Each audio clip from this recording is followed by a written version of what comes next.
Zimbabwe muri rudadiso nhasi rimwe zuva hongukatadzoka kunzvimbo yekwasadza kuya kwamunoziva tichikupai nhau yemurume akapedza 16 years avigwa ndokuzobva azoonekwa achinzi aonekwa ari kwamurewa kumba kwemwana ndokwaakasvikira kwemwanasikana ndofunga munoitondera nhau iyoyo.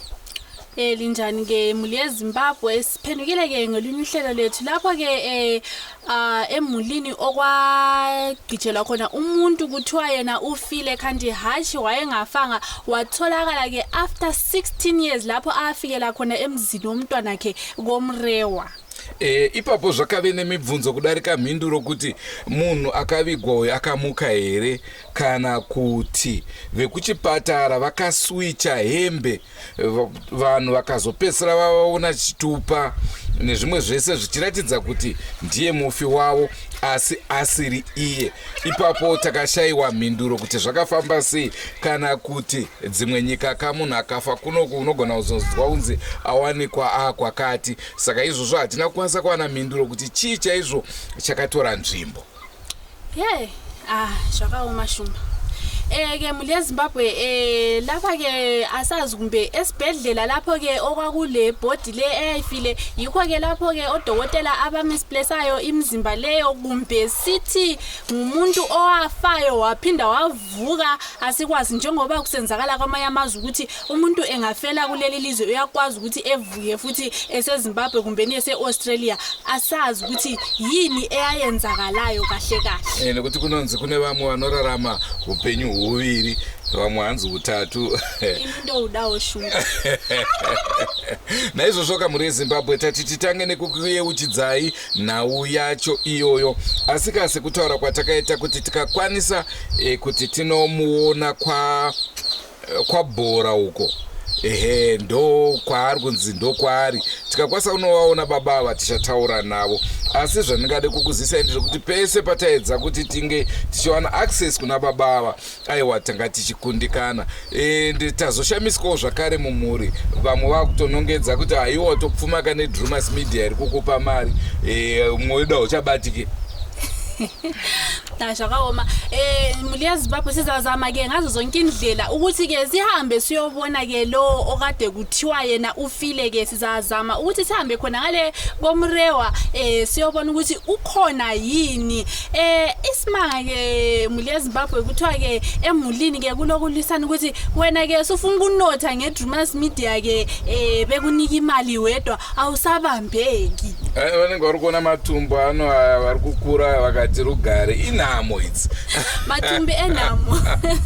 Zvakaoma muri eZimbabwe naizvozvo rekedzai tikupei chirongwa chezuva ranhasi munzwe kuti zvamira sei mumhuri asi mubvunzo mukuru unoti ko ivhu iro rakavigwa pamba chinzi ndo chimisikidzo chemufi guva rakatocherwa ka zvakuzofamba sei ndo zvatoda kunzwa munhau yedu yezuva ranhasi. Yekelani ke singene kuhlelo lethu ngokugcweleyo ke sizwisisa ukuthi ke kwahamba njani sisizwa ke kulabo abemuli besitshele okugcweleyo ukuthi leyo nhlabathi eyabekwayo emulini bathini ngayo njalo balokuphi ukuhlela ngayo ukuthi bafuna ukuyibisela njani kibo.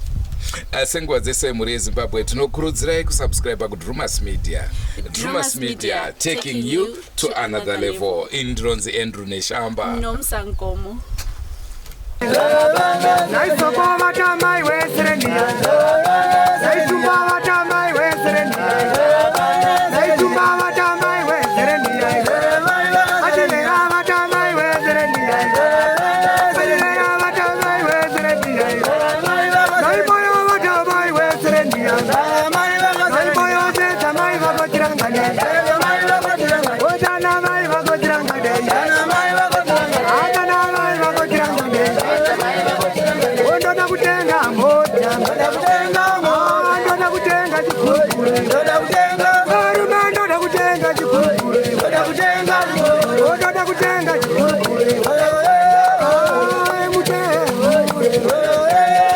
Ini ndini Killian Zibwe Chorua.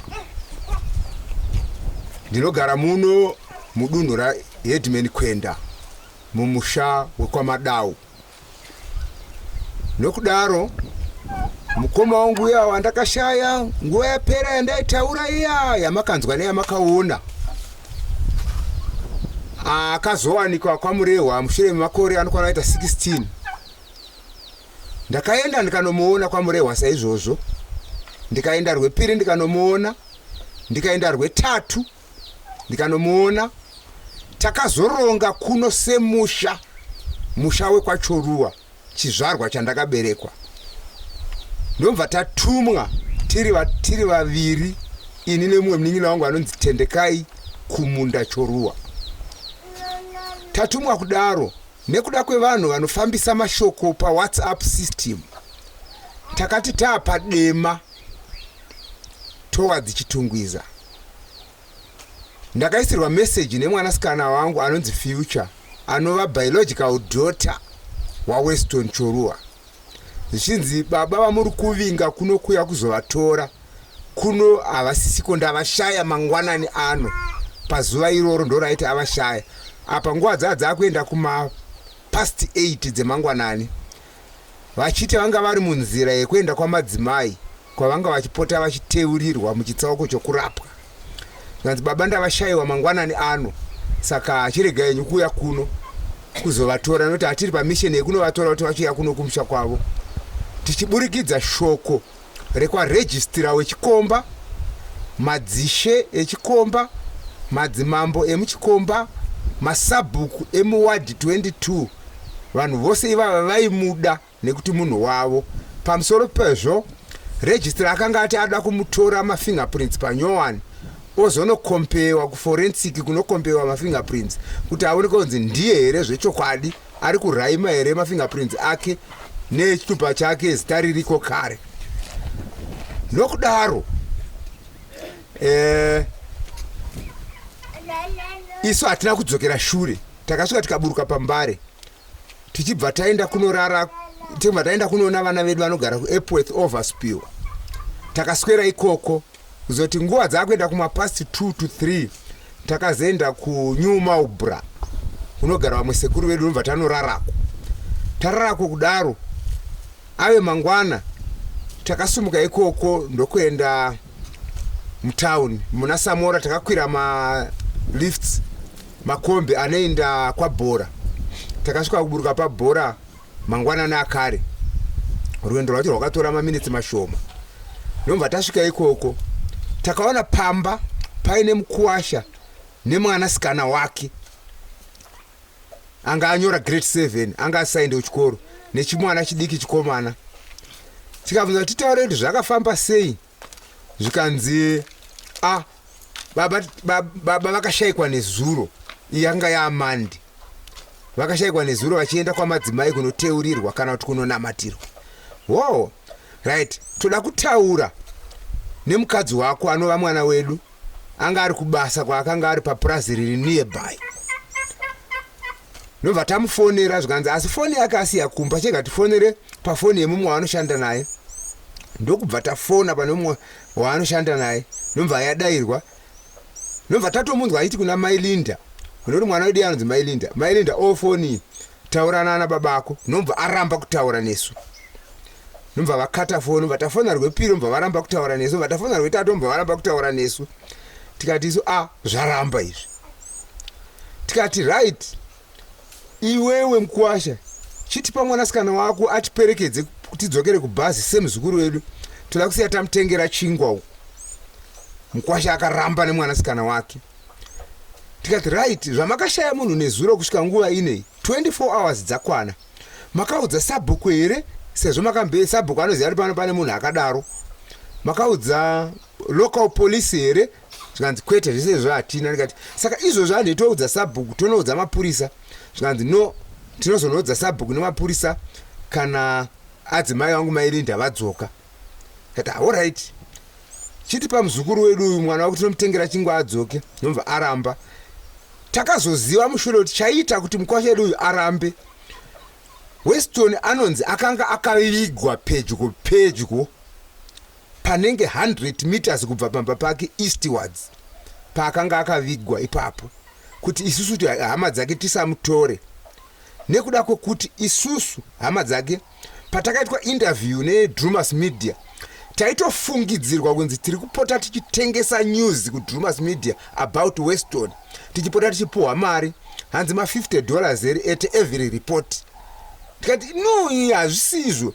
VeDrumas Media pavakazotitora interview, vanhu vanotoburitsa zvinhu pachena nezvakakwidibirwa, uye vatori venhau vekuti isi hatigoni kuramba kuvaudza mawhereabouts aWeston.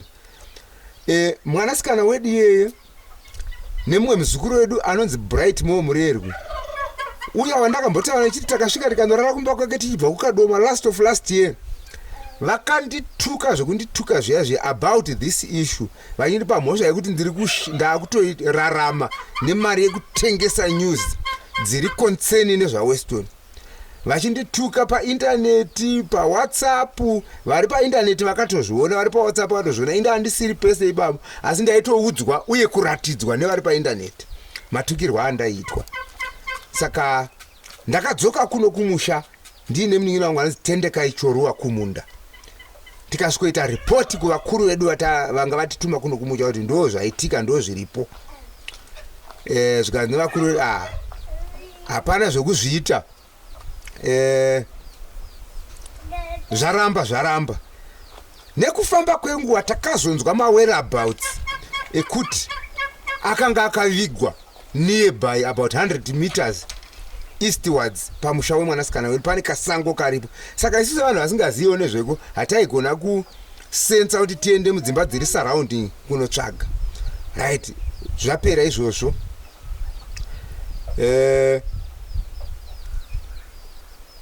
Mwanasikana wangu uyu akazoti papera imwe nguva inenge 2-3 months akandiisira message yekuti baba takazovawana, uye baba vari kuti ndakuda kuenda kumusha, ndiri kuvati ndokuperekedza kwenzi aiwa vana baba vari kumusha ngavauya vazonditora, iwe uri mwana mudiki stereki. Saka ndo zvavari kuita baba. Inini handakwanisa kumupindura message kana anything, nekuti ndakandisina kana mari mufoni. Tagara mva handisirazve same message iyoyo kuti baba varida kuya kumusha, saka uyai muzovatora.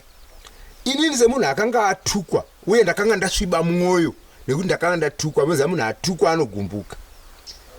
Handina kukwanisa kumuatenda. Tabva ipapo akazondisira imwe message yekuti baba, tezvara wangu kureva baba vemurume wake ashayika, handakukwanisa kuatenda zvakare rufu irworwo, nekuti inini nemwanasikana wangu uyu anova biological daughter waWeston takanga tisiri in good books kubva paepisode iyoyo. Saka handakukwanisa kumuatenda, handakukwanisa kunobata maoko atezvara wemwanasikana wangu uyu kusvikira pari zvino. Asi andaendako akazondisira imwe message zvakare yekuti baba, mazuva ano ndakabirwa foni, saka foni nhamba dzangu hadzichaita, dzadzisisaita, asi pari zvino dzaakuita, still handakumupindura. Saka kusvika pari zvino ndo pakamira nyaya. Hatisi kuziva kuti Weston ezvinezvi ari papi chaipo, achiri muMashi East muno here, kati akune imwe province iri nearby, kati achiri mudistrict reGoromonzi here, kati ari kune imwe district, hatisi kuziva. Nekuti pakati pangu ini ndanga ndichiita go between nyaya iyi, apa sisina communication yakanaka inini nemwanasikana wedu uyu. Ndo chimiro chaita nyaya iyi. Ndatenda nekuteerera kwenyu vateereri. Ko ndine mubvunzo ipapo. Zvadai maane chokwadi chekuti hama yenyu mupenyu ndizvo? Hongu. Muchiziva kuti mupenyu muchiita sei manje neguva iro riri mudzinza menyika? Ya, guva riri mudzinza mediri harisi guva rine nyama, asi iguva rinevhu. Se cultural belief yekuti munhu akafira somewhere far away, vanhu vanotora ivhu vosvikoviga kumusha. But pazvakaitwa izvozvo muna pazvakaitwa izvozvo taviga bhodhi yatakavigwa kwaMurambinda, takatora ivhu, takanga tiri vatatu, asi inini pachangu ndakazvimirira, ndakatoramba kutora ivhu nekuti ndaiti kutora ivhu kutenda kuzvifananidzo zvakanaka, kuti after a long time like more than 10 years toya tofukunyura mapfupa tonaita reburial, unlike kutora ivhu kunyebedzera kutenda zvifananidzo. Saka takatora ivhu, but the real body takaifudzira kwaMurambinda kunzvimbo inonzi Paradise. Asi makave nekutendeseka kuti pari zvino ivhu ratatora iri taviga mwana wedu. Ya, vakatora vakave nekutendeseka ikoko. Zvichireva kuti ndo chivanhu ka chakateedzwa. Ndo chivanhu chakateedzwa.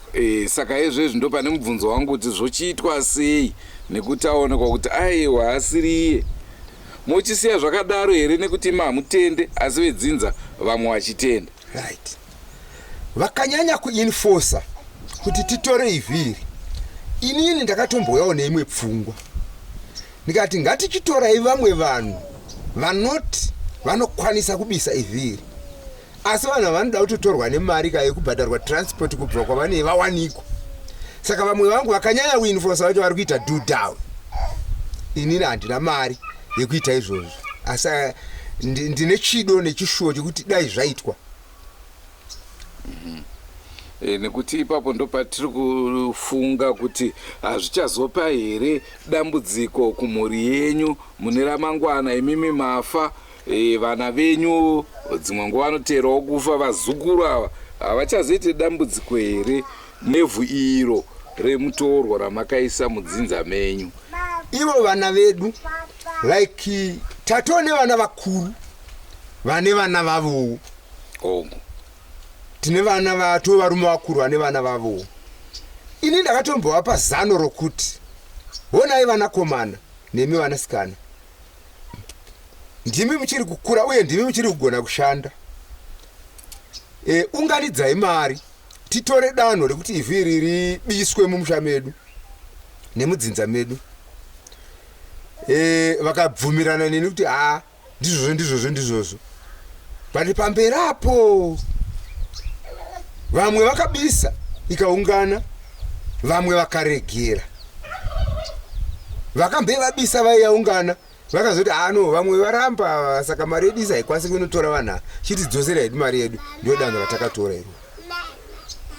Ewa, ndinotenda. Hapana paanoiwana toda chokwadi chaicho. Zvikwanisiro hatina zvinova hatina. Ndo zvanetsa bedzi kuti zvikwanisiro hatina. Zvingadai zvakaitwa kare dai taive nemari, asi mari chaiyo hapana.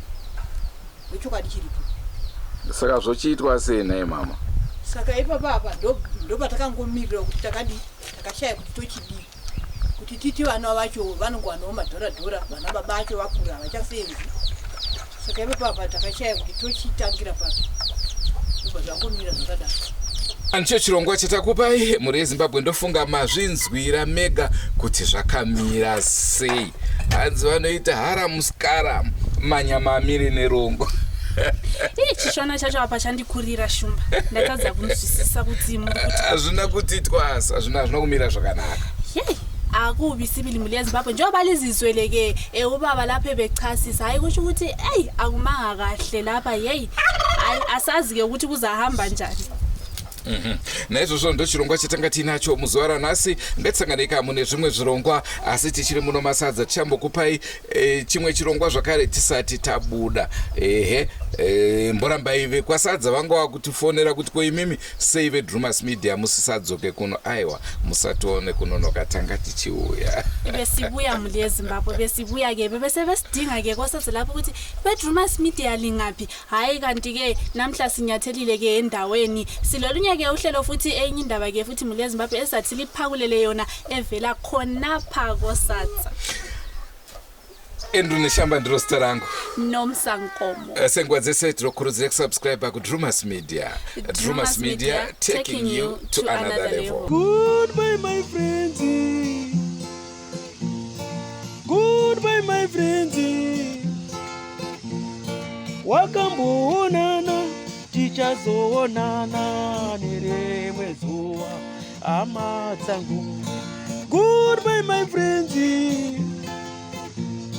Goodbye my friends. Wakamboonana tichazoonana nerimwe zuva hama dzangu. Ini ndokwenda kubasa kwangu.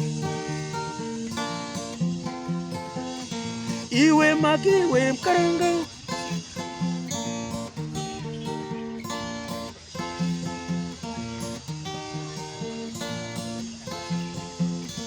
Iwe makiwe mkaranga. Iwe makiwe mkaranga.